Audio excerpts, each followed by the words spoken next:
Good morning, everybody. Happy Thursday. We have an amazing show for everybody today. We've got the big debate special, the lights. Look at that monitor. We got so much going on here. What do we have today, Krystal? Indeed we do. Lots to get into this morning. We are focusing 100% on the big debate from last night and also on the Trump-Tucker interview. So we're going to have all the highlights, Saagar and I's winners and losers. We're going to give you the highlights also from that Tucker-Trump interview. Do we think that he made the right call by skipping the debate? We're going to bring Emily and Kyle in. I'm sure they're going to mix it up on some various things as well and give their takes on how all of this broke down. So it should be a lot of fun. Before we jump right into it, though, we want to say thank you to everybody who's been signing up to become a premium subscriber. We have decided, because we love you all so much, we're going to extend our debate special discount so that more people can take advantage, Saagar. Yeah, I just want to say thank you, to everybody out there who's been taking advantage of this. It means so much to us for your guys' help support to the show. It's what enables these specials. Our entire crew, all of us, worked very, very late last night. We're all running on a couple of hours of sleep here. It costs a lot of money to produce these things, and it's because of all of you that we're able to. And it's not just that. Those of you who are signing up, the lifetime members and the people who are taking advantage of this yearly special, we are now actively being able to work to commission our own polling, our own focus groups, some really interesting stuff that we're going to do in a unique way that the mainstream media has just been completely dropping the ball on for a long time. Not just that, we've talked about polling data as well, about analysis, and so many of the other specials that we're working on, Krystal. And everybody who's been signing up in the last couple of days and all the existing premium subs, you guys, it gives us life, at moments like this to be able to have that ability. So I want to say thank you. And we have this beautiful little graphic that you can see there. 10% off of those yearly memberships, breakingpoints.com. All of the benefits in there are on our website. And please do take advantage if you're able to help us out right now at this time. Yes, absolutely. As you guys have seen, your help in building out the set and your help in just enabling us to do additional produced pieces and extra episodes. All of that stuff has made a huge, huge difference for the show. And we've got more cool content coming up for you guys, so stay tuned for that. All right. With all of that being said, let's get to the big debate last night. We had 8 Republican contenders on the stage and one very notable absence, which was, of course, former President Trump decided to do an interview with Tucker Carlson that was released on X. We'll get to that in a bit. But for now, let's just focus on what happened at the Republican debate. First of all, let's put this up on the screen. This is just a graphic showing you total talk time. Yes. So you can see who kind of dominated the night. Coming in first, I was actually a little bit surprised by this. Mike Pence, the former vice president, of course, came in first in terms of talk time at 12 minutes and 26 seconds. It's also amazing how little that actually is when you think about it. But anyway, Vivek Ramaswamy, who had, I think by anyone's measure, a huge night last night. We'll talk more about that. He came in second at 11 minutes and 38 seconds, just edging out former New Jersey Governor Chris Christie at 11 minutes and 37 seconds. Ron DeSantis was next, 10 minutes and 1 second. Nikki Haley at just over 8 minutes. Tim Scott at roughly 8 minutes. Doug Burgum, 7 minutes and 50 seconds. Doug showing up in spite of Achilles tear, I think it was. He suffered an injury actually playing pickup basketball the same day as the debate. And then former Arkansas Governor Asa Hutchinson coming in last in terms of debate talk time at 7 minutes and 24 seconds. But in a lot of ways, the big story of the night, which we, I guess, have to pat ourselves on the back for predicting ahead of time, was Vivek Ramaswamy. He took lots of incoming. I was surprised how much he was the center of attacks from Mike Pence. Seemed to just viscerally despise him. Yes, he did. It sort of reminded me of the way that Amy Klobuchar in 2020 just viscerally despised Pete Buttigieg. There was a similar energy there. But it wasn't just him. Chris Christie came after him. There were some really spicy exchanges between himself and Nikki Haley. And I think just by being the center of attention and also being quite aggressive and, really showing himself as a fighter, et cetera, I think he did himself a lot of good. We'll get into more specifically about that. But to give you a taste of some of the attacks that were coming his way and how he parried them, let's take a listen to, this was one of their, I think, the earliest attack on him. This was coming from former Vice President Mike Pence. Take a listen. Balanced budgets and cut taxes when I was governor. I mean, look, Joe Biden has weakened this country at home and abroad. Now is not the time for on-the-job training. We don't need to bring in a rookie. We don't need to bring in people without experience. We need to bring proven leadership.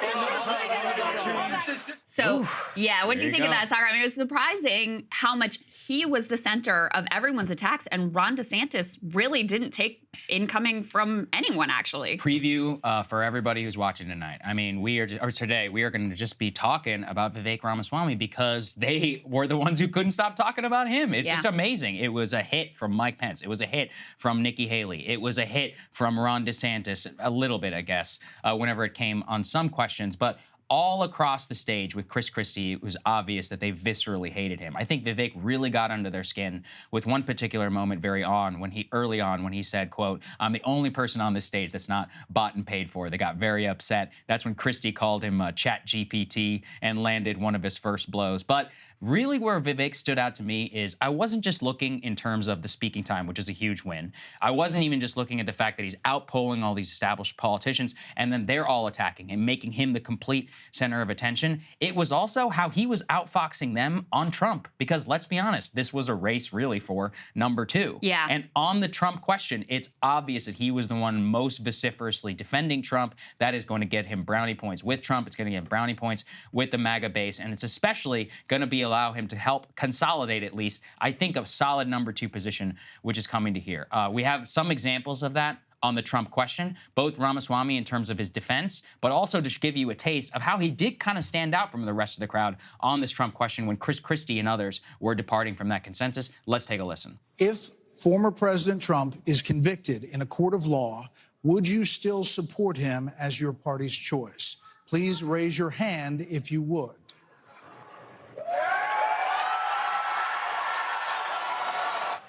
Whether or not you believe that the criminal charges are right or wrong, the conduct is beneath the office of President of the United States.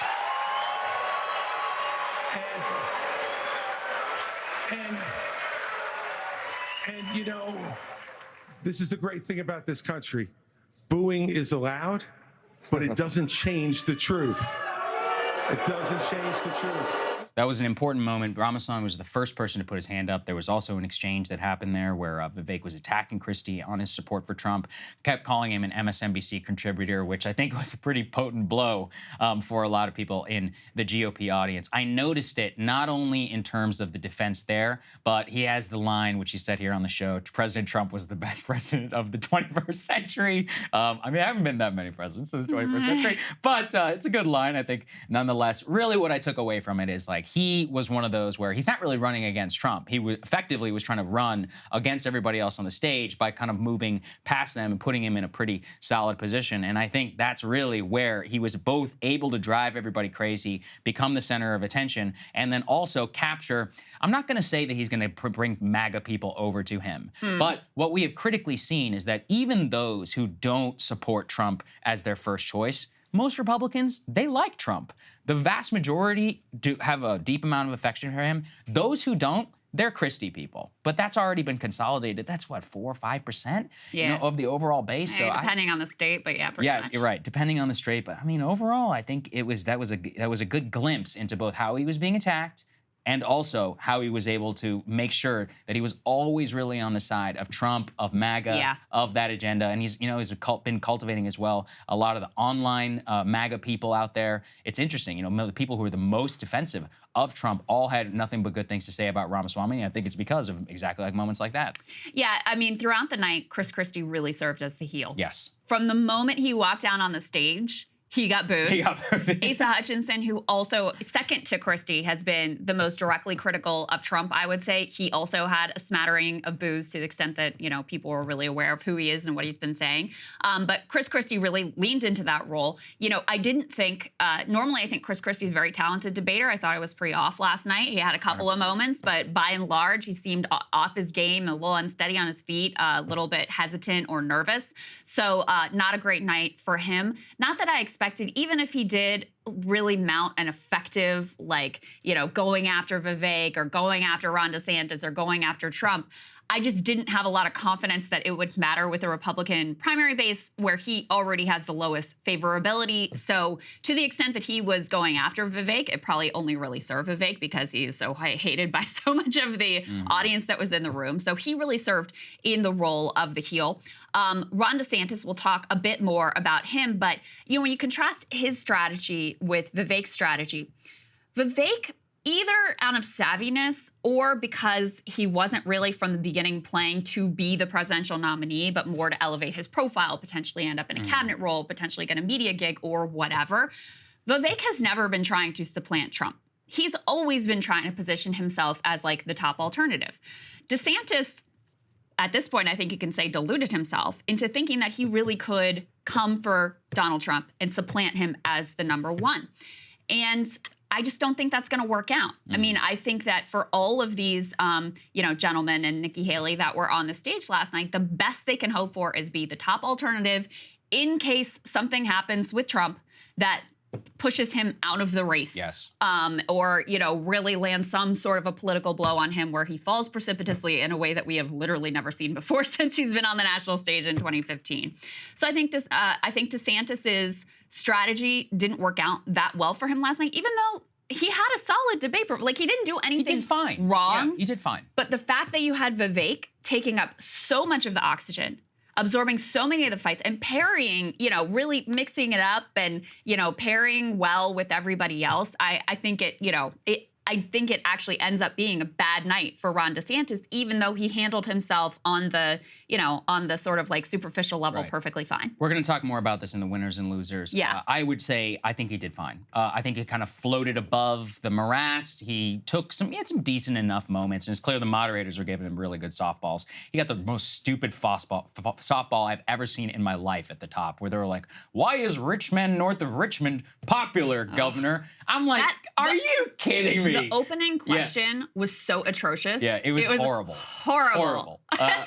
It took 18 minutes to even get to the first freaking question. There are so many things I could say about the Fox questioning, which I think was so bad throughout the entire night. But let's put that aside. Yeah. One moment I did appreciate, and what I loved, was the abortion section, because there was an actual debate. There was actual disagreement. Mike Pence versus Nikki Haley on the prospect of abortion and the national abortion ban. Multiple of the candidates also weighing in. We cut a little bit of that section because it's just so politically important to how these candidates are gonna use this issue in the 2024 election, whether they're stumping for Trump or whether they are the nominees themselves. Let's take a listen. To be honest with you, Nikki, you're my friend, but consensus is the opposite of leadership.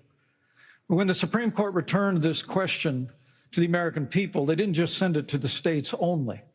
It's not a states only issue. It's a moral issue.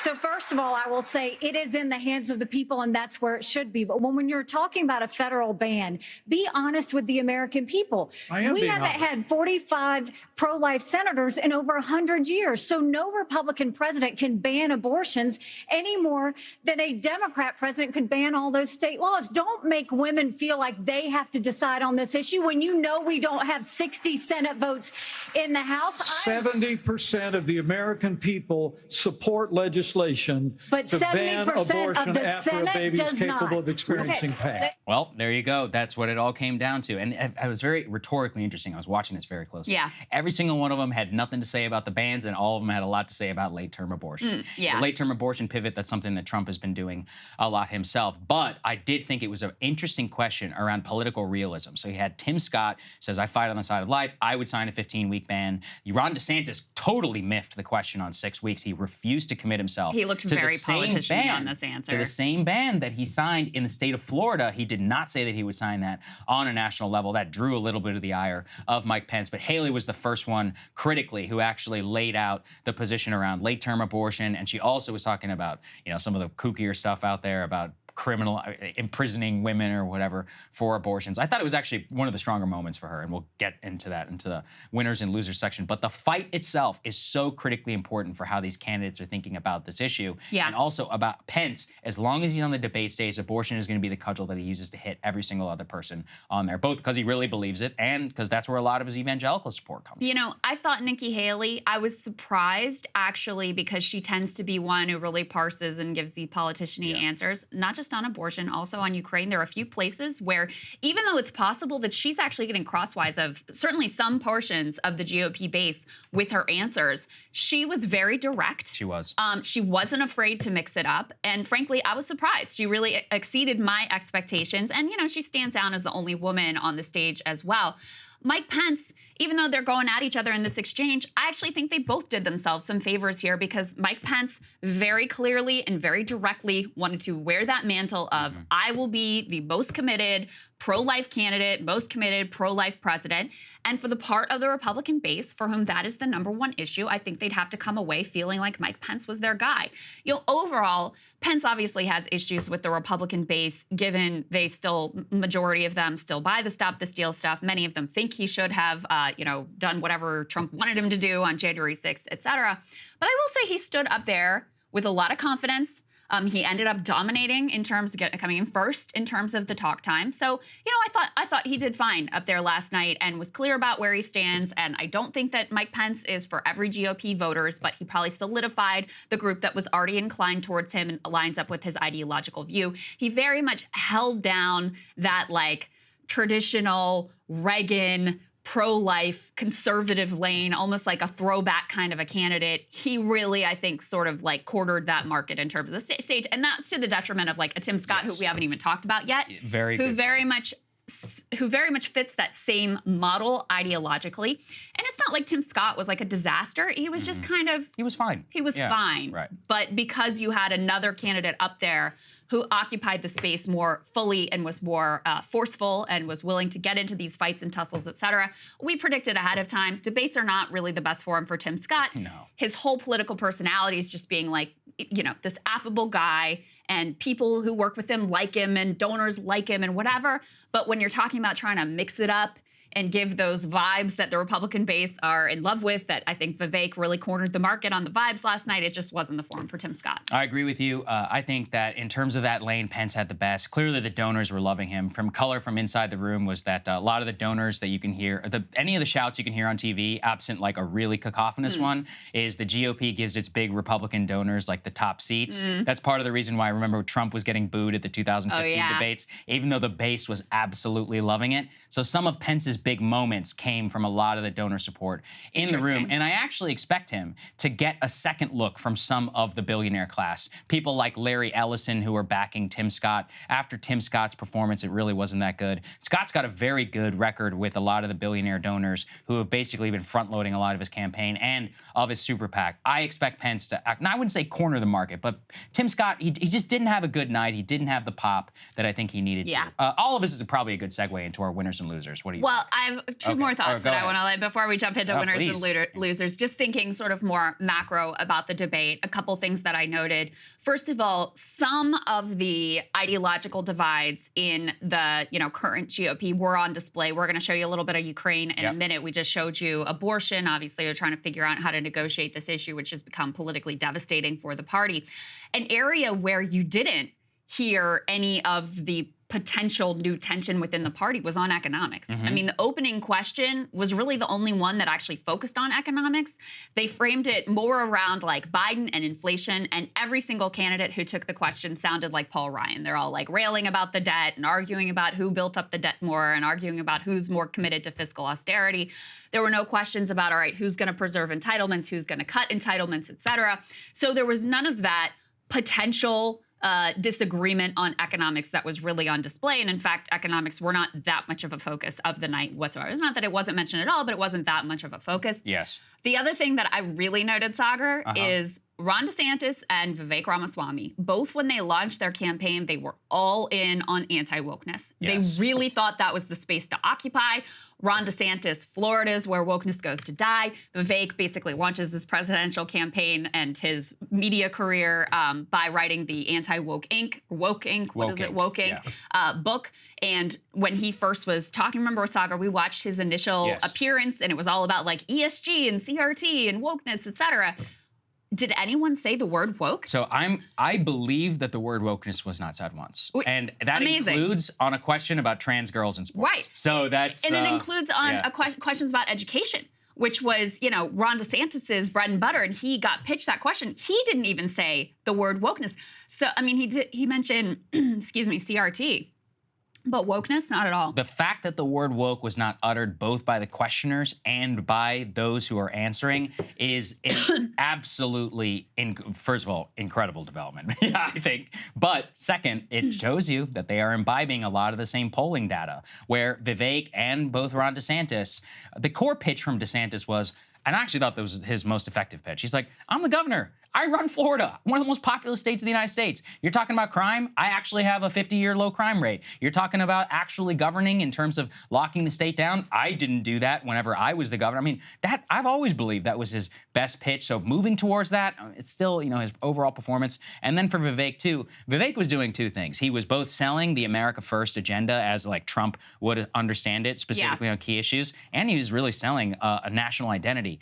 I loved this moment where it was Mike Pence versus Ramaswamy, where Pence was like, why are you talking about how America is losing its national character? You're betting against the American people. And in my head, I'm like, you were the vice president to the guy who gave American carnage. In my opinion, one of the most important speeches in modern American history. I'm not saying it was a great speech as delivered, the text of which no American president, I'm trying to think, has ever taken and had an inaugural address saying things are not going well right now. Yeah. That's never happened before. Yeah. It was a landmark moment in American history.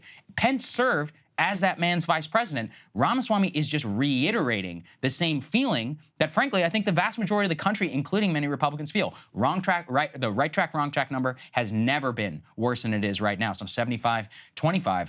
It's very clear Ramaswamy is betting on the idea, and not just him, Trump as well, is betting on the idea of dissatisfaction, of anger, of a feeling of going backwards that I think fits much more deeply, not only with the overall electorate, with the GOP electorate too. That was a huge moment. Yeah, absolutely. I mean, Pence, again, is the throwback, right? He's it's like Ronald Reagan Reagan, guy. Morning in America, and it's like, that's not the moment we're living in. And it was fun. I picked up on that same thing. I was like, you were the guy who were, you know, you were there for the American Carnage speech. You backed up this guy. And I do think that what Pence said last night is actually more true to his political persona. Yeah, you're right. I think I don't think he's like making this up. I think he genuinely feels what he said. I think he just, you know, was always a little bit of an odd fit for Donald Trump and his, in my opinion, more accurate view of how people feel about the country at this point as backed up by the numbers.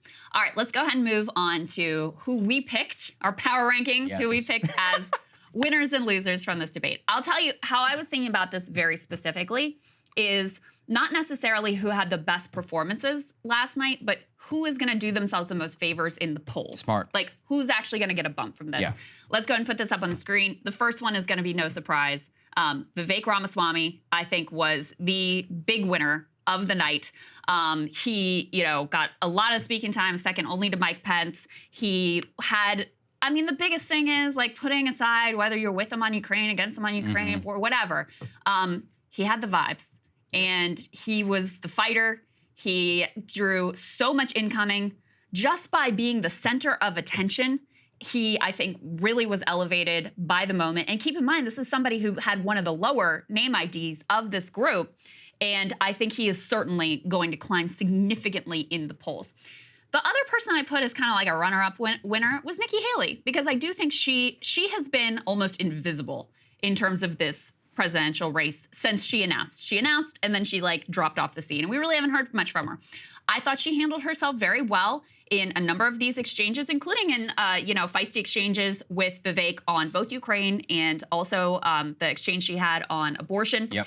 I thought she handled herself well. I think she distinguished herself. I think that, you know, there's a chance, it's not that she's going to like skyrocket, but I think she's at 3% in the polls right now. I think she'll get a little bit of a bump because she outperformed what people expected and distinguished herself and was, you know, clear and had, in my opinion, overall a good night. I think you are definitely correct. I differ a little bit. I do think people should take a listen, though, to that Ukraine bit that we teased a little bit earlier, because it's important to this context. Let's take a listen. Is there anyone on stage who would not support the increase of more funding to Ukraine? We would not support it. Europe needs to step up. I mean, I would have Europe step up and do their job. Ukraine is the first line of defense for us. And the problem that Vivek doesn't understand is he wants to hand Ukraine to Russia. He wants to let China eat Taiwan. He wants to go and stop funding Israel. You don't do that to friends. What you do instead is you have the backs of your friends. Ukraine is the front line of defense. Putin has said, once Russia takes Ukraine, Poland and the Baltics are next. That's a world war. We're trying to prevent war. Look at what Putin did today. He killed Prigozhin. When I was at the UN, the Russian ambassador suddenly died. This guy is a murderer, and you are choosing a murderer over a pro-American country. You know, Nikki, I wish you well in your future career on the boards of Lockheed and Raytheon. You know, I'm not on the boards of Lockheed and Raytheon. And you know, Boeing came off of it, but you've been pushing this lie. You've been pushing this lie all week, Nikki. You want to go and defund Israel? You want to okay, let me address that. I'm glad you brought that up. I'm going to address each of those right now. This is the false lies of a professional politician. There you have it. Your watch, so the reality is, America less safe. You have no foreign policy experience, and it shows. And you know what? The foreign policy experience that you all have. Donors loving that Ukraine bit. I mean, listen, she got raucous applause for that. I thought that was the one exchange. We're putting the substance of it aside, where she's obviously like spouting just like neocon worldview, but she's spouting neocon worldview very effectively. I hate to say it. And the audience raucously applauded her. That was the only time where I really felt it was clear that someone got the better of Vivek in an exchange. Even though, in terms of where he has positioned himself, I think he has more of the GOP base on his side. But on the showmanship, she, you know, really took it to him. She didn't back down, and I think it was that moment right there is the reason why I really think she did herself some favor. So I was checking the Google search trends this morning. We were both going over it, and the data basically bears out what you said. Vivek Ramaswamy had the biggest search term bump of the night. He is obviously the most unknown, you know, funny name, etc. But Haley had the second biggest. We all have to look at it. It actually was equivalent to Vivek. She was the second biggest of the entire night. So I do think she's going to get a big donor pop off of this. And yeah, look, we shouldn't pretend that view isn't very predominant, at least some parts of the Republican Party, specifically the donors, I think a lot of whom were cheering. So listen, I think that she did well. My thing is that because this entire debate, in a sense, is a farce, without Trump, I only thought there really could be one winner. And that's why I went, and I'll put this up there on the screen, guys, my winner, I just said it was Vivek, because at the end of the day here, it's like choosing and parsing multiple. Everyone here is already fighting for number two. Like, you can't be the clear winner when the literal winner is off doing an X interview and is polling at 2/3 higher than every single other person on the stage. So I think it's fine to have a moment like Nikki Haley, but you know, I think she'll get a moderate polling bump. I think the Ukraine and the Bill Krystal people will freaking love her. But for the number 2 slot, the fact is Vivek was already nearly tied with Ramaswamy in the RCP polling average. Vivek and DeSantis, you mean? Vivek and DeSantis, I'm sorry. And for Vivek to then have a 40% non-name ID in the state of Iowa, he's going to get massive media attention out of this. Yeah. His name ID is going to go through the roof. I bet he's going to raise a ton of money. Then those stories about him rising to number 2 is going to generate even more earned media. It's a cycle of which can only really benefit him. I think up to the top. And you know, he did a lot for himself, but he also was really given an assist. Yes. By the fact that every candidate on stage was basically gunning for him. And you know, it's funny because we expected that he was going to be able to handle himself well. And he did. And we also expected that since he has been willing to go on a bunch of different shows and mix it up with all kinds of different people who don't agree with him, that he would be well positioned to handle those sorts of attacks. And he was. What I didn't expect is that no one would basically even try to lay a glove on Ron DeSantis. They basically moved on from him, which is a real sign of weakness on his part as well.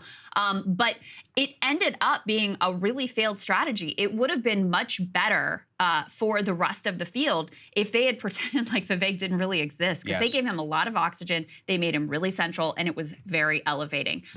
Go ahead, Saagar. I was going to say that was just so on display with Chris Christie. Yes. You know, in that moment where he tried to ridicule him for copying the. By the way, I did think it was a bit odd. The moment he said the line, I was like, "Isn't that what Obama said in the Audacity of Hope speech?" Same reaction. Was that Audacity of? I forget. The 2004 speech, the Red America, Black, whatever. That's there's no red states and blue states. 2004 DNC. Let's call it that. Yeah. So Vivek kind of borrowed one of the lines from there and got called out by Chris Christie. Just take a listen here because it's very clear he very much got under his skin. I've had enough already tonight of a guy who sounds like ChatGPT standing up here. And the last person in one of these debates, Brett, who stood in the middle of the stage and said, "What's a skinny guy with an odd last name doing up here?" was Barack Obama, and I'm afraid we're dealing with the same type of amateur standing on stage tonight. Come over and give me a hug. Give me a hug just like you did to Obama. The same type of amateur. And you'll help elect me just like you did to Obama, too. Give me that the bear same hug, brother. type of amateur. Hold on. I thought that was a good parry from Vivek, but also, as you could see, very clear. He drives him crazy. They were attacking him all night, and you put all of that together, and it's a victory in terms of attention. Notice Mike Pence may have spoken more the entire night. He didn't have the same level of moments. He was actually more trying to dominate the conversation and also attack the others that were on the stage. I think it just irked him that he's like, I'm the freaking former vice president, and I'm sitting here behind these two jokers. And he's like, I just can't believe it. It was very much, like you said, Amy Klobuchar energy towards Pete Buttigieg. Oh, absolutely. It clearly drives him nuts. Absolutely. The person who it was really clear just absolutely loathes Vivek was Mike Pence. I mean, it was just visceral from the first mention of him. It was really clear. And they had a bunch of exchanges back and forth. Chris Christie getting booed there. I think Chris Christie made a real sort of tactical error by saying, like, it's America, you're allowed to boo, because it sort of greenlit everybody to boo everything that he said from there on out. And he played the heel. He's not going to be the Republican nominee. I thought it was a decent line there, you know, in terms of his hit on Vivek. I also thought Vivek handled it fine, but it just gives you a sense of how much he was taking the incoming and ended up being the center of attention, which is kind of incredible. In terms of my losers, let's go ahead and put this up on the screen. You know, two of them are people that we haven't even really talked about, Doug Burgum, Asa Hutchinson. They just were kind of invisible. Yeah, their answers were kind of stumbling. They were awkward to watch, etc. No big moments. I mean, I don't even know if I should call them losers because they're already at like below 1%. Right. So are they really going to go down? Or they probably just stay where they are, to be honest with you. The other person that I put up here, though, you might be surprised, which is Ron DeSantis. And the reason why is not because I thought he had a terrible night. I thought he did fine. I thought some of his answers were kind of politician-y, especially on climate change and abortion and Ukraine. He would sort of try to find that, like, you know, how can I wordsmith this to not really say anything or not really take a hard position? I thought that was noticeable at certain points. But overall, I thought he did fine. The problem for him is he can't have all the oxygen sucked up by somebody else.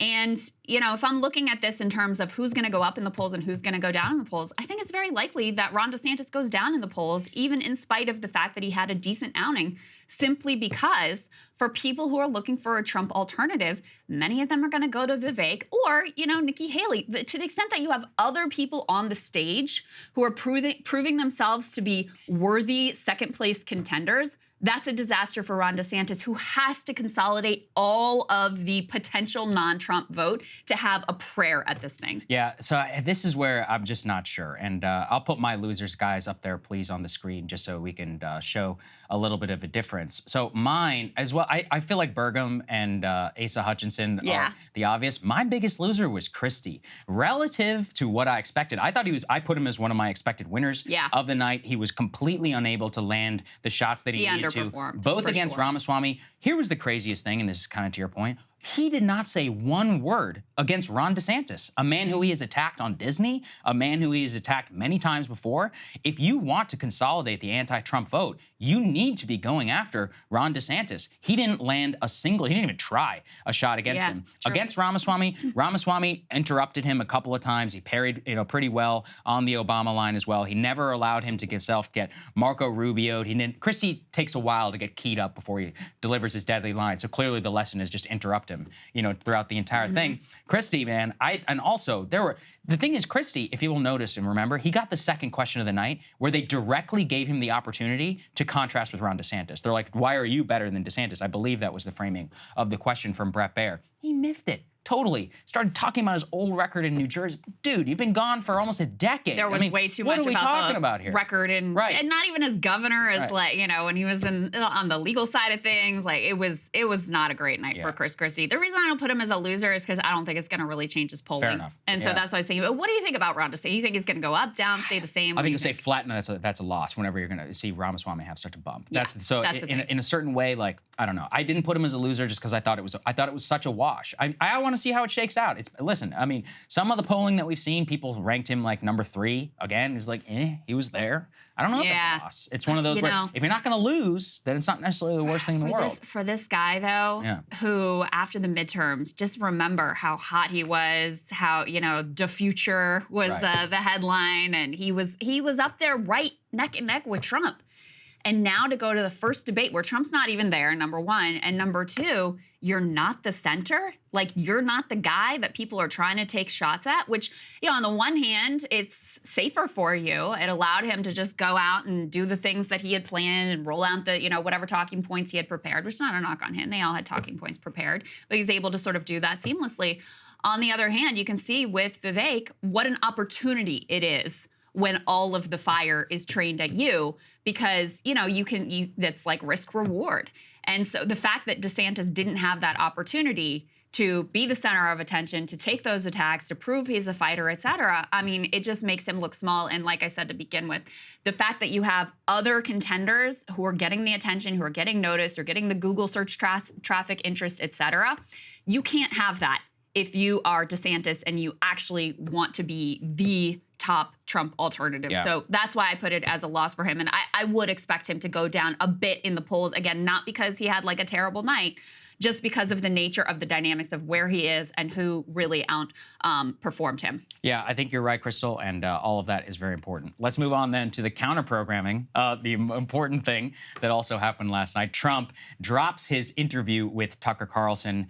Top line, I'm just going to say this on Trump. I thought that he miffed it a bit. I think he could have had a much better opportunity to earn more earned media if he was willing to say something a little bit more provocative. Yes. And listen, he had some funny moments. We're about to play them for you. I thought the most interesting moment that our producers also nabbed was the bite on Civil War, whether he thought we were close to a civil war or not. Yeah. Pretty important whenever you're running for president and have some of the record that he has. So let's take a listen to what he said. Do you think we're moving towards civil war? There's tremendous passion and there's tremendous love. January 6th was a very interesting day because they don't report it properly.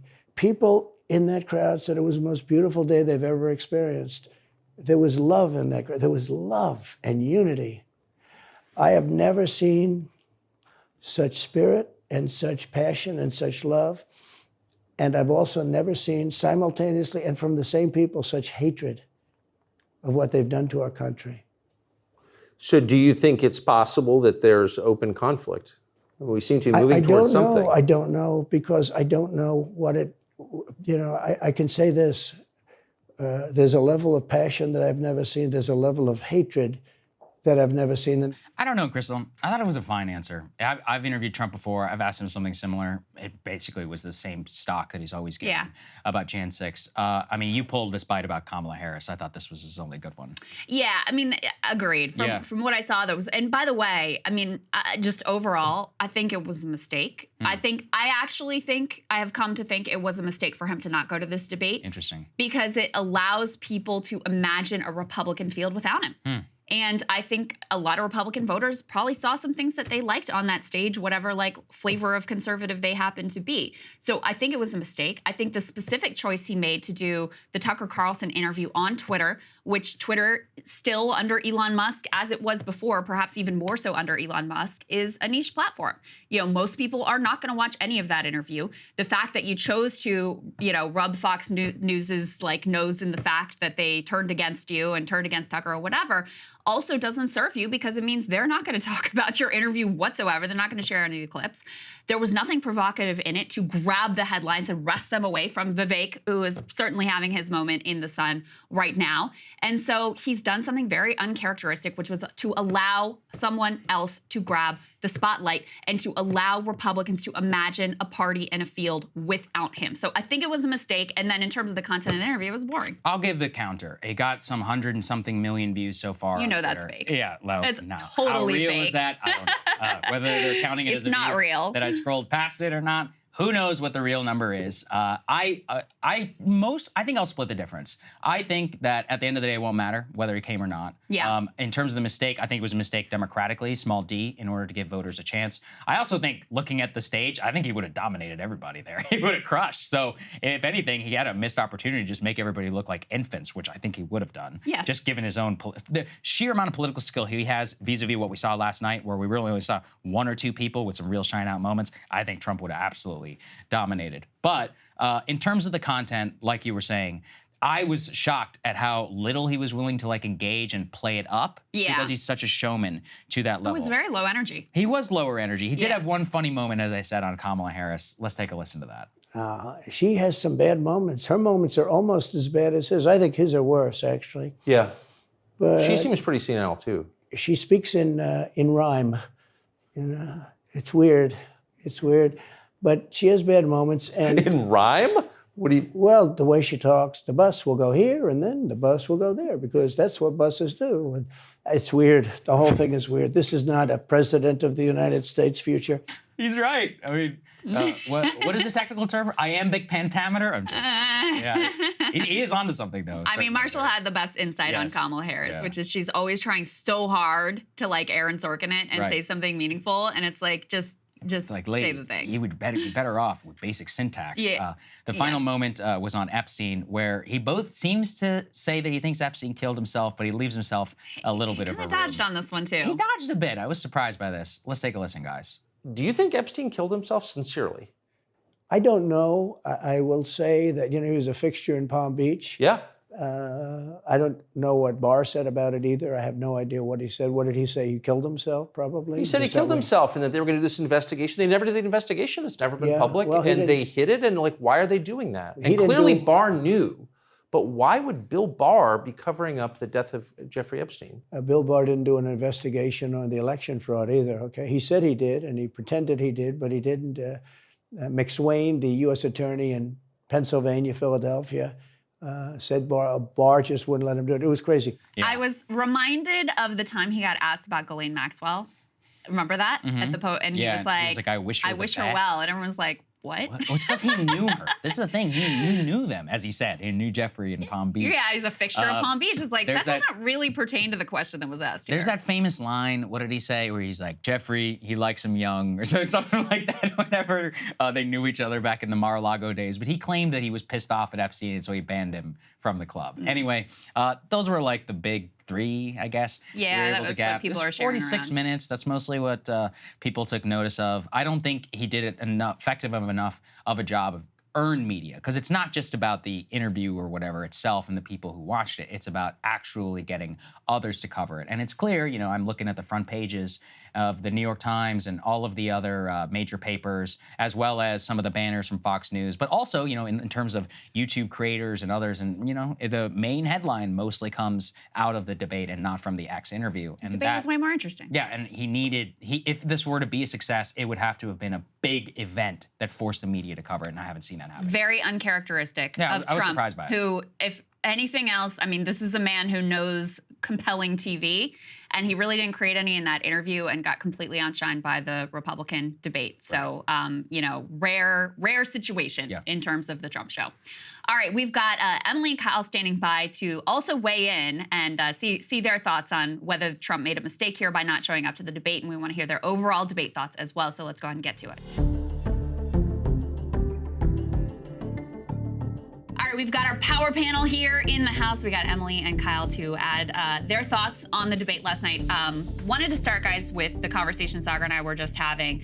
What do you guys think about whether or not Trump made a mistake by not doing the debate and deciding to do this Twitter interview with Tucker Carlson? Emily, go ahead. What are your thoughts? Yeah, I don't think it was a mistake. I mean, I think he wins either way because he's at 40 points in the polls. I think his interview with Tucker was compelling. It's on a new platform. It did get a lot of views. We don't know how many because those numbers are so juiced and fake. Yes, correct. But at the same time, it was fairly viral. There's a lot in it. He got to talk about whatever he wanted to talk about, and he didn't have to look like he was debasing himself. Again, I think he should debate, but he, like, from a strategic point of view, he just can't lose at this point when he's 40 points up unless there's someone mounts a very serious threat to him. But he's even up 26 points according to RCP's average in Iowa right now.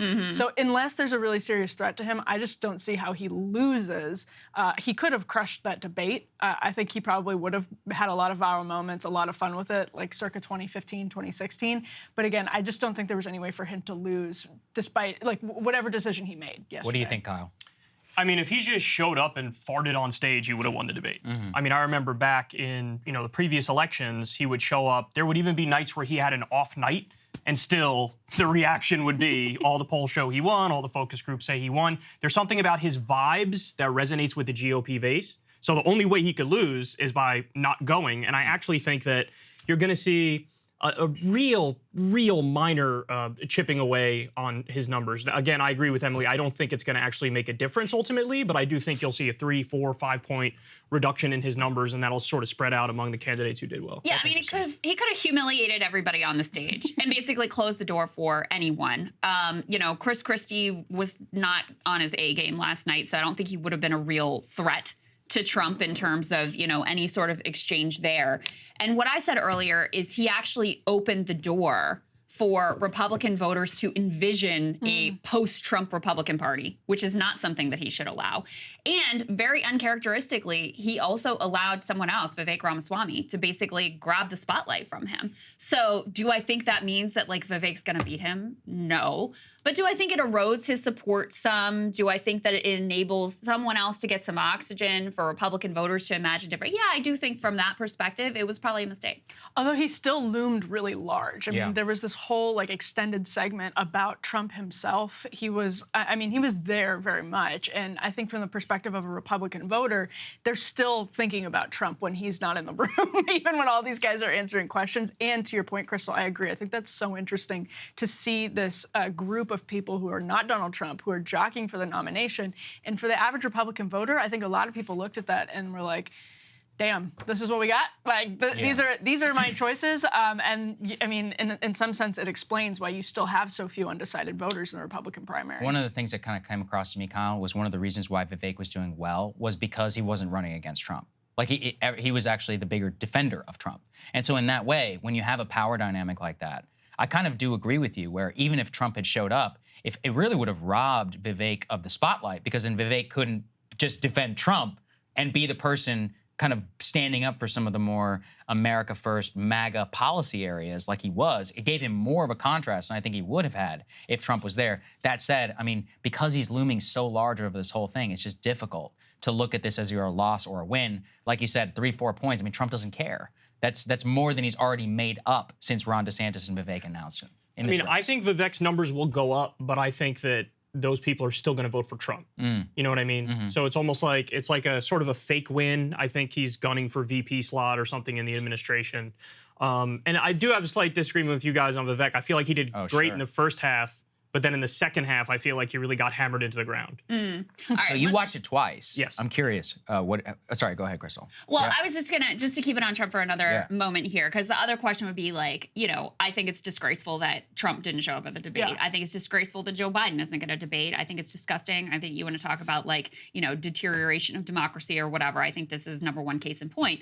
However, we have a poll that we can cite here that shows that Donald Trump, they asked, was Donald Trump right to have attended the debate, to have not attended the debate? 71% of Republicans said, yeah, they think he made the right But that's the thing. It would be the opposite if he went. If he went, it'd be like 98% say he should have gone. So I don't take much from that. Which just shows you. But the point is that it just shows you how central whatever he does. They're like, I agree. Love that. I agree. But have fun moving those deck chairs around on the top of the Titanic because he's got 91 criminal charges against him, and eventually I think he's going to be going to prison. Well, and again, his numbers have gone up, and you guys have talked about this many times. His numbers are going up. The more the indictments stack up, the more Trump support stacks up. In the Republican primary. In the Republican primary. Yeah, not in the general. And maybe there's a ceiling in the Republican primary on that. We haven't seen it be the case so far. In fact, what we've seen is the gulf widening between him and everybody else, which is another interesting thing when you look at this group of people. The analogy that I'm thinking in my head, it's like you have some of the people from varsity playing on the JV squad. That would be like DeSantis, which is why, he wasn't dunking, right? Like, where Vivek is the freshman. So he's like dunking left and right. Like he's trying, even if he misses, he's trying to show that he can jump. He's trying to get it all in. And when you have Pence and Christie like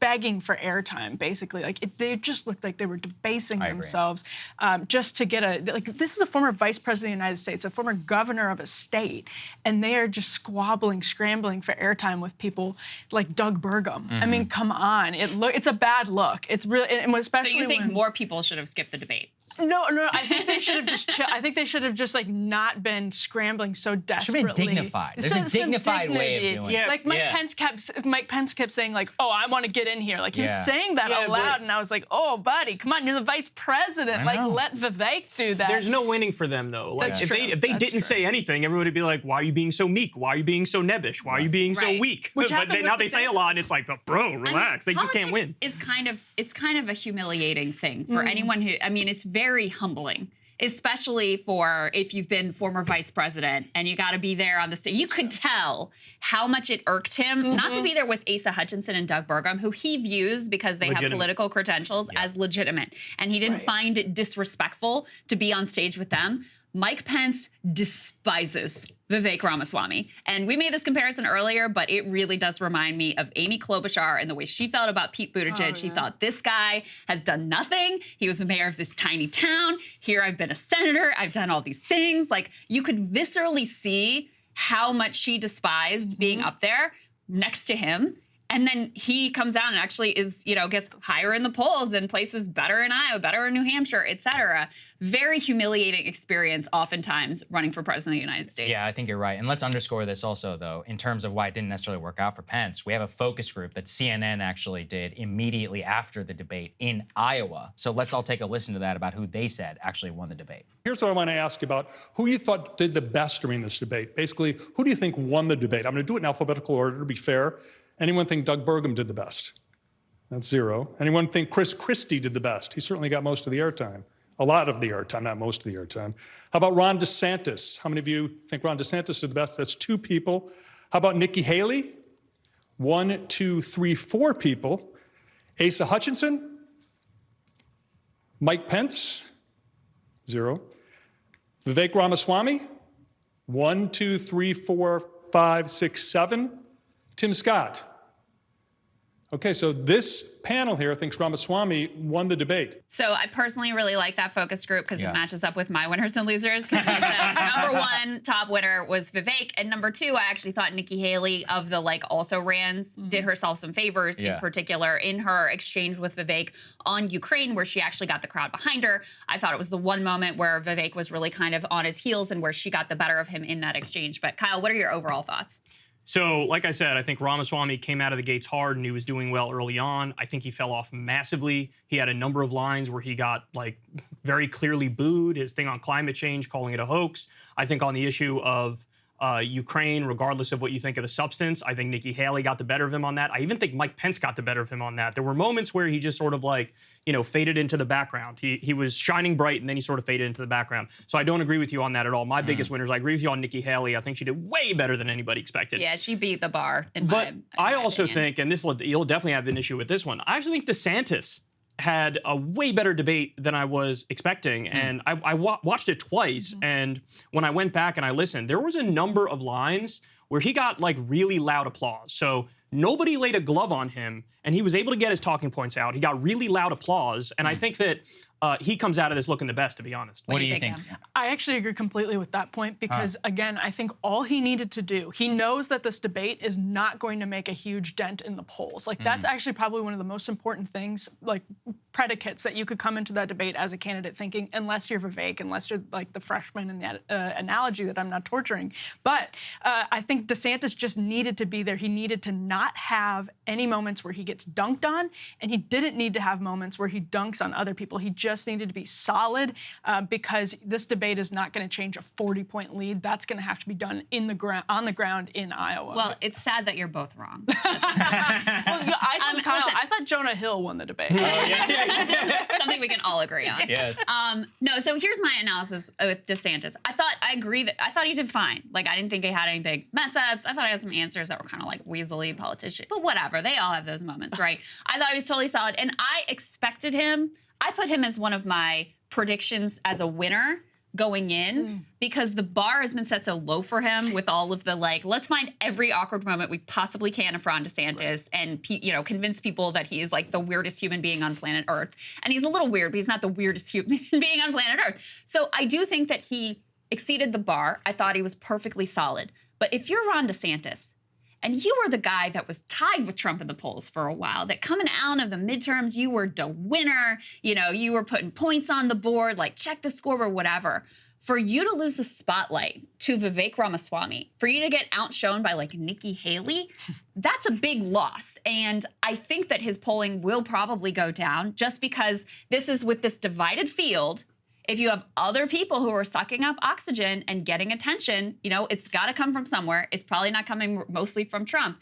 And so that's why I think overall, in some ways, he was the biggest loser because he's so diminished from where he used to be. Go ahead, Kyle. You can't hold his past against him. The question is whether or not he won that particular debate. Well, the way I'm looking at this is what are the polls going to do? Right. I think they're going to go up for him, for sure. I don't think so. See, I'm very curious to that, Bill, because the thing is that DeSantis has slid, as Krystal is saying, now from 35-40 all the way down to the RCP average, somewhere between 16-17. Ramaswamy are already around 12. I was talking about this earlier in the show. Iowa, he's got 40% no name ID. People don't even know who the guy is. So if DeSantis slips from that and then Ramaswamy starts to get up, not only is Ramaswamy then potentially taking over Ron DeSantis, but then there's an entire media cycle about this guy came from nowhere and is now overtaking number two with an earned media that spirals there. People like to pick a winner. I mean, look, all of this, again, as you said, Emily, Trump is above all of this. Yeah, they're all Trump voters. Ramaswamy has no actual support. These are all Trump voters, I think. But I mean, listen, there are some people, at least in Iowa, currently, from what we can see, let's call it 1/3. Maybe let's call it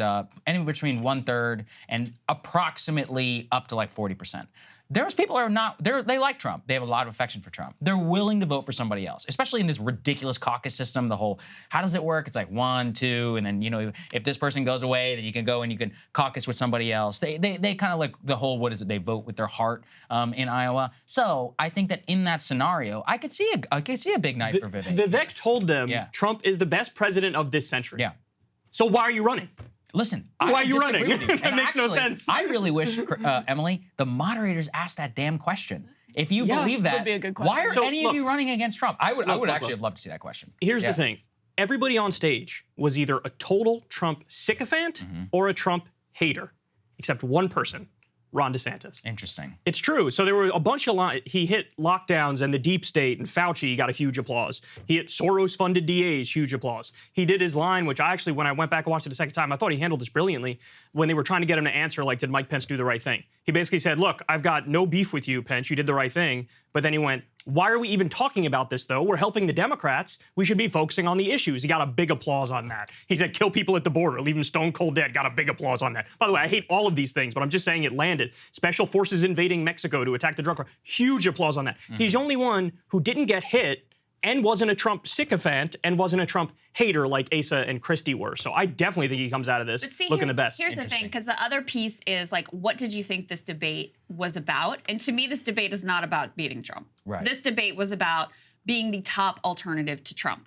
And given the Republican base's affection for Donald Trump, the best way to position yourself as the top alternative to Trump is by being as Trump sycophantic as you possibly can. It's so beta. I think it's so true. Beta. I mean, He's the best. I love him. Vote for me. He's the best. It is 100%. It's totally beta. But at the same time that you say, it's beta, Vivek was the person who had the most, like, assertive, like, vibes on the stage. Yes. And so much of this is about the vibes. He was the fighter. He drew the fire. He was able to parry the attacks. He was the center of attention, sort of coming out of nowhere.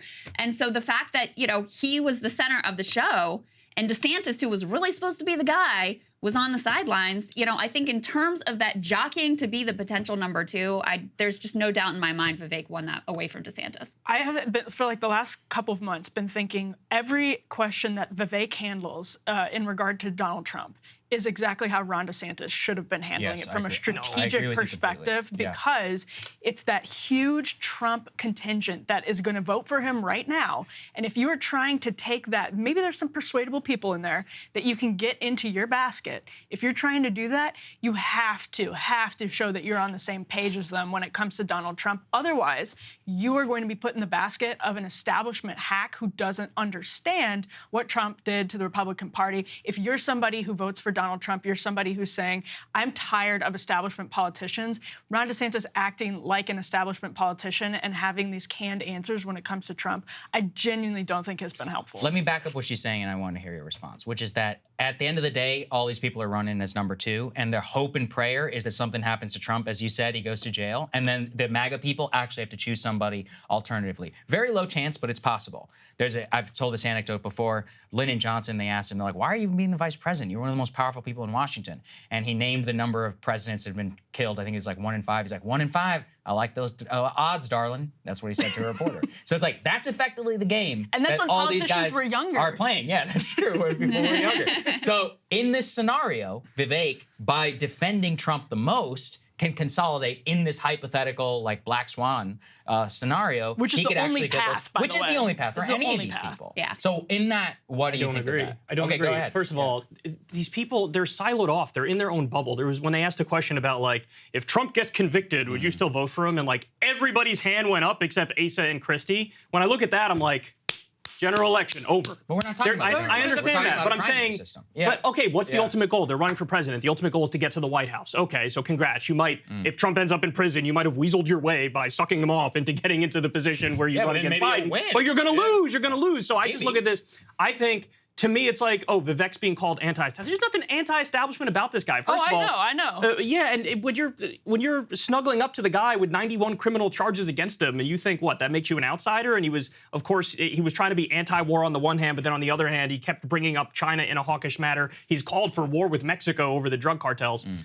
Okay, but substance aside, I think that beta strategy makes you a beta. Like, I don't think anybody who's supporting Vivek is actually going to support Vivek. I agree with you, his numbers are going to go up after this. But I think it's fake support. I think they're ultimately all going to vote for Trump because Vivek is telling them Trump's the guy. Republican voters will see it as beta, that Ron DeSantis is taking DC talking points on Trump. That's the Republican voter perspective. Yeah, I agree. Yeah, but they're wrong. Let me just play devil's advocate in terms of, like, a possibility to another, like, a Trump actually getting outright defeated, which I don't think is going to happen. I think that he would have to be sort of removed by going to jail or something crazy like that. But, in Iowa and in New Hampshire, I'm looking right now at the Real Clear Politics average, and he's, quote unquote, only at 43% in Iowa and 44% in New Hampshire. That means a majority of Republicans are actually not with him in those states. Yes. And are at the very least evaluating their alternatives. Right now, in both of those states, as it stands, Ron DeSantis is the top alternative.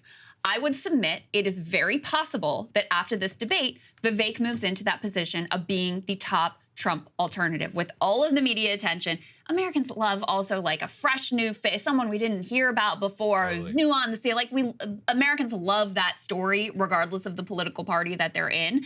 And so I think the fact that he outshone DeSantis and was the center of so much attacks from some figures on that stage that Republican base, by the way, really hates, I think that's very beneficial for him, and I think it's really deleterious for DeSantis. The math in Iowa is actually interesting. It does not match up to the general election math, but it does have DeSantis down by 26 points. And the fact that we're even calling that interesting is funny because we are still pretty far away from people actually going to caucus in Iowa. But if Ron DeSantis and Vivek Ramaswamy start to become competitive in Iowa, what's important to think about is that is the reverse, basically, of what's happening nationally, in that most people in Iowa say they want to vote for somebody other than Trump. He's still under 50%. I think, in Iowa. Yeah. And that is fascinating because that means you get into a scenario where you maybe have people dropping out, like what happened with Democrats in 2020. And if somebody does manage to win Iowa, Ted Cruz won Iowa in 2016. This is why I think Ron DeSantis' campaign strategy, which is very directly to put all of their eggs in the Iowa basket, I think is stupid to begin with because you can win Iowa and still not do much. But you could consolidate a portion of the Republican vote and then see if you can flip that national math to look more like Iowa. It's a long shot. Yeah. But Vivek, and if Ron DeSantis and Vivek come close like that, you're going to see some really interesting stuff happen. Let me ask a different question that I'm curious about. Do you think that Trump is going to start attacking Vivek if he does go up in the polls and does take some of the spotlight? Yes. That's interesting. I don't think so. Not yet. I think so. I think Trump will only start attacking Vivek when Vivek says something negative about him. That's how Trump operates. He's super transactional. I completely You could say agree. 80 things negative about him, but if the very last thing you said about him was positive, then it'd be like, great guy, wonderful guy, really smart guy. Maybe, but you might be right. I'm ambivalent about this question myself. I don't know the answer. But He's not a threat. The counter argument would be that the other thing you can do to Trump outside of, like, you know, being disloyal is stealing a spotlight. He's not a threat, though. See, that's where we fundamentally disagree. I think he's so not a threat and he's so beta that Trump is loving this. He's getting free advertisements from the guy who was at the debate. Yes and no. So, look, Trump is a media whore. A front page of the New York Times this morning, Ramaswamy, you know, dominates debate. Front page of the Washington Post. That's a good point. Ramaswamy. I mean, the Trump, New York Post, Ramaswamy. Our headlines, Ramaswamy. Certainly Fox News. Trump was giving him credit, though. That's a good Trump was point. giving him Trump credit, was good. too. But look, this is why I hated DeSantis in the first place. DeSantis didn't say one word about him. It was when DeSantis was winning Florida by 20 points.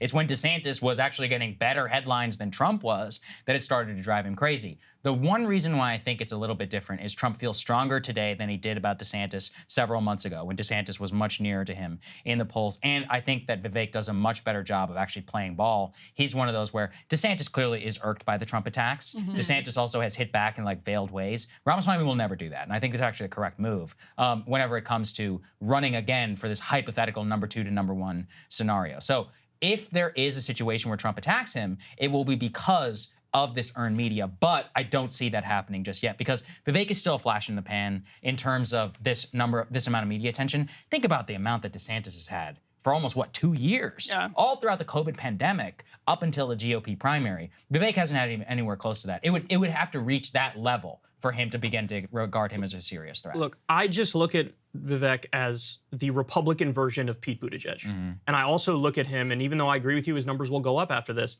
you know, there was a moment when Ben Carson was leading in the Republican primary. There was a moment when Herman Cain was leading. There was a moment when Carly Fiorina had a good debate and led for 2.5 seconds. So I look at it kind of like that. And also, I think, just final point, I know I'm beating up on the guy, but like, he is so politician-y.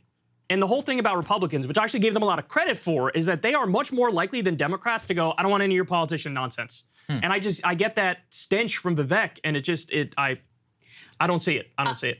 Emily, one thing I wanted to get from you specifically is Vivek and Ron DeSantis, both when they launched their campaigns, all in on anti-wokeness. That was the center of their pitch. That was the center of DeSantis's like legislative agenda in Florida. Florida is where woke goes to die. Vivek wrote the book. Like, this was their thing. No one said a word about wokeness last night. We don't think it was said once. Do you remember one? I think Nikki Haley said it once. Did I think she? she said, like, there's some woke stuff happening in schools. Oh, I think it was, like, in passing. But it was certainly wasn't a question. It wasn't a focus. Yeah. Ron DeSantis got pitched a question down the center about, like, tell us about education. Word did not come out of his mouth. He did say CRT, though. He did mention CRT. Yeah, it doesn't qualify. That's adjacent. It's adjacent to wokeness. It's sure, adjacent. but it's like... Just think of, okay, just for comparison, remember when Silicon Valley Bank collapsed? Right. And they were like, the wokeness, that's what did it. I mean, that's true. the discourse we were in, was like, literally, you know what's wrong with the military? The wokeness, every single problem, it came back to wokeness. And then for that to be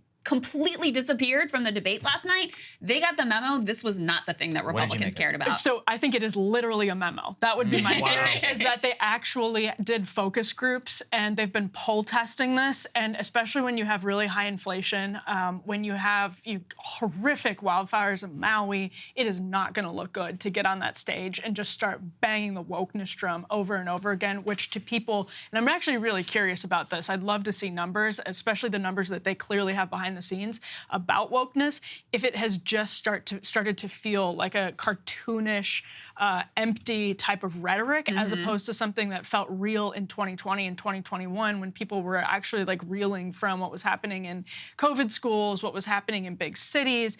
It's just maybe feels stale to people now, and it maybe feels fake to people now. And so you have to find a different way to talk about it. And so I think that is a huge takeaway. You guys are completely right about that. I don't think anybody made a mistake by not laying in to wokeness. With that language, he can talk about critical race theory, but woke has just started to feel cartoonish. What I'll back Kyle up on is I thought DeSantis was the best version of himself last night. As in, he was constantly talking about, he's like, I'm the governor. I'm the governor of one of these populous states. I actually did this. You know, Florida, we have record low crime rate. Everything was about governance and experience and going to his political record. I really appreciated that version of him because I've always thought that was his strongest thing. He's like, listen, people moved to Florida because of my leadership. End of story. I want to turn America, I want to give that same dream to everybody else. Now, I think there's a lot going on. I don't necessarily, if I want America to be Florida, but that's like, let's put that aside. The point being that that's a very strong message that I think both is a GOP and a general electorate message that DeSantis was able to convey. Yeah, I mean, I think it was solid. I think he was the only one who didn't get a glove laid on him. He was in and out quick. He got a bunch of big applause lines. And actually, I was surprised after the debate when they released, who talked the most. I think he came in third, which I was like, I didn't even realize he talked that much. He got a decent amount out there. Oh, was it fourth? Yeah, Okay. Pence, Vivek, and then... It was Pence, Vivek, Christie, and then DeSantis. Yeah, but to your point, what happened? I thought wokeness was the #1 problem in the country. Yeah, but what happened? You didn't bring up the #1 problem in the country? I think basically what happened is Ron DeSantis leaned all the way into that, and his polls went... No, that's exactly right. Maybe this isn't working out. They have such good message discipline. These guys flip on a dime, man. This is going to sound really weird, but Jennifer Aniston came out this week and criticized cancel culture. It's like 2023, and everyone shrugs. Now, if she had done that in 2020, like one of the world's biggest movie stars, one of the world's biggest TV stars coming out and being like, listen, I think cancel culture, like, what is it? Maybe it goes a little too far. That would have been headlines for days. She would have had to put out an apology, et cetera, et cetera. And now Can I say what was so annoying about that quote? She said, quote, I'm so sick of cancel culture. And then she goes, I'll probably get canceled for saying it. I was like, shut up, Who's canceling Jennifer Aniston? Okay. No one even noticed that she said it. You made a joke in 1997. I'm against this. For the morning show season 3. I was there for season 1. Season 2 is like, I think it's a little iffy. Season 3, I'm not sure anybody asked. I see a lot of you guys in the morning. In the morning show. The only thing that you're correctly getting is that people get bitchy and annoyed when they have to wake up early morning for this job. That's a whole other Me too. So let me give you guys some numbers. This is from JL Partners and the Daily Mail. They did, quick poll last night after the debate of who won and who lost. And partly I want to get from you guys. We've talked about Vivek a lot. We talked about Ron DeSantis a lot. I want to get from you all of the sort of also-rans, if you thought anyone stood out. So who, in your view, performed best in the debate of Republican voters? 28% said Vivek. That was #1, but very closely behind him, #2, Ron DeSantis, 27. #3, Mike Pence. #4, Tim Scott. #5, Nikki Haley. Next is Chris Christie, then Doug, Asa, and then at 9% don't know. What do you guys think of those numbers? And I'm curious, like I said, about some of the also-rans, because I personally thought Nikki Haley did herself some favors. She exceeded my expectations. Since the beginning of the campaign, since she launched, she's kind of disappeared. I thought she reasserted herself and, had a good exchange with Vivek and also was very strong on her views on abortion. Kyle, what did you think in terms of also-rans? Anyone stand out to you? So here's my breakdown of it. Burgum and Asa barely exist. They should have been asleep. They would have been more productive. Asa's eye popped halfway through the debate, and it was bloodshot red. Burgum was high as balls on Percocet, which that's what's up, live your best life. But he had it because he he did had have a pocket constitution. He had a pocket constitution. So he also had a torn Achilles too. So there was a lot going on there. But those guys, they barely exist. Pence was way more aggressive than I expected, and way more high energy. But you know, he also his super religiosity came out. I think Pence is also incredibly politician-y. He had moments where it was like, oh, that's such a politician line. He's got the sanctimonious. Yeah, vibe. totally sanctimonious. He's really owning the sanctimonious lane. It's like the Marshall Sorkin thing that you were talking about. He practiced. It's like he practiced some of those lines in the mirror. No, you know, I said in front of God. Like, you know what's worse? I think that's actually who it is. Without a doubt. Oh, really? I genuinely. That's kind of. Oh, that's interesting. Which is why it's worse. So weirdly more authentic, but he's very similar on and off. I also thought there were moments where he was having a legit identity crisis on stage when he's trying to explain January 6th. It's like, who are you trying to convince? I did the right thing. I did the right thing. Like it was very needy. It seemed like he wanted the audience's approval for his like whole January 6th shtick. I think Nikki Haley, I agree with you. I think she's one of the winners of the debate. I think her numbers are going to go up. She did way better than that. First of all, I expected nothing of Nikki Haley at all. I find her incredibly boring. She's a donor creation. But then when she got up there and she started throwing some haymakers, I was like, okay, Nikki. So I think she did a decent job. Tim Scott did better than I thought, but he has no juice, so it doesn't really matter. Christie did a mediocre performance, but everybody was against him. Everybody on stage, everybody in the crowd. He had tough odds, and that's pretty much everybody. Did you miss Perry Johnson being on the stage? Was that a real loss? I miss Larry Elder. I'll say that. I did a segment. I think Larry got screwed. I don't know about it. I haven't looked into it. I looked into it, and it looks like because he used a Rasmussen poll, and they told him after the fact you're not allowed to use a Rasmussen poll. And it's like, you guys use Rasmussen polls all the time. That's a good point, actually. Emily, final thoughts. What do you think? Yeah, so first of all, I thought it was hilarious that Asa was bragging about being the former head of the DEA while looking blazed. Anyway, I think a big takeaway from those numbers is this is a huge loss for Tim Scott, who has been banking on doing very well in the debates. There's actually a lot of money behind him, which is not surprising because he's on the banking committee, but there's a decent amount of money. He's really been working on an infrastructure in Iowa and those early states, and to, I think, flop. He didn't just do well. He actually was a little less than that. He was a little less than solid or baseline, because there were times when he was just like pushing so hard to speak, and there were times when it was like he paused after being asked a question. It was just there were a few well. uncomfortable moments for him, I thought. Yeah, but nothing like horrendous. Right. Like he needed to have the Nikki Haley night at the very least, and he didn't. Right. Especially when everyone's running for such a small lane, it's like you got to dominate that, man. He needed that. He needed to have Nikki Haley or Pence, where he was injecting himself confidently into the conversation and taking some of those big exchanges in a way that was actually appealing to those kind of Pence type. That lane, the never Trump lane, he really needed to hammer it, and he just didn't, despite the fact that he does have a lot of money behind him, and there are resources invested in him. So to not even do baseline well at a debate is a pretty big loss. Well, and that's actually a great point, because the donors are shopping around right now. Right, they were going to be behind DeSantis. They're kind of like, this didn't really work out. We didn't love your answers on Ukraine and on abortion and other things. They've been shopping. They've been thinking about Glenn Youngkin, you know, if they go to sleep at night or whatever. I think out of last night's debate, the donors are going to be taking a big look at Nikki Haley. And they've 100%. Always had an affinity for her. You know, she has the right ideological positioning for them. She tried to moderate on abortion. She, you know, has the neocon view on Ukraine. Like, she's in the right places ideologically. And I think they'll look last night at her performance and say, oh, there's something here. And she might be the next, like, donor flavor of the moment, which is, you know, that's the thing. That gives you money, that keeps you in the fight, that gives you positive Fox News headlines and Wall Street Journal headlines and whatever. So it's definitely a thing that matters. Does it get you to the presidency? No. Big winner was Paul Singer there in that debate. All right. I agree with you on that. Best. I don't feel like it matters, though. Yeah. It's 2016 all over again. You're probably right. Okay, guys, we have to go. Thank you so much. Incredible conversation here. We hope everybody enjoyed it. We've got the debate special going on. Take advantage of that if you're able to. BreakingPoints.com. Otherwise, we will see you all next week.